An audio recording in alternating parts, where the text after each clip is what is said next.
mult mai atent trebuie să fie probabil la fazele importante de pe parcursul acestei partide. Aici urmărește Așcovski, pătrunde în careu, Așcovski, este gol! Niște mingea fără neapărat să vrea să trimită chiar acolo, însă din linia a doua, excepțional, vine Așcovski și...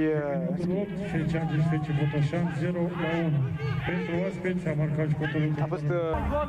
În fine, se aude acum fluierul. Rodriguez cu un șut, mingea intră în poartă. Vedem mai bine aici, pe reluare. Kindriș apare și cu talpa deviază această minge, scuze, jucătorului croat.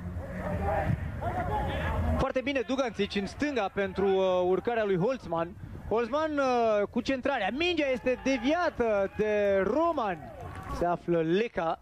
Bravo, Mișule! Mișu! Bravo! De pe margine îi se strigă lui Roman, bravo Mișule.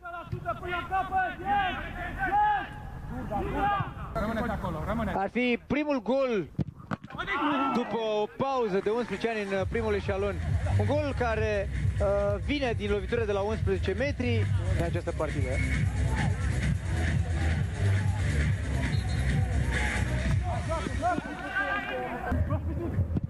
Aici un șut și ce execuție! Un șut fantastic!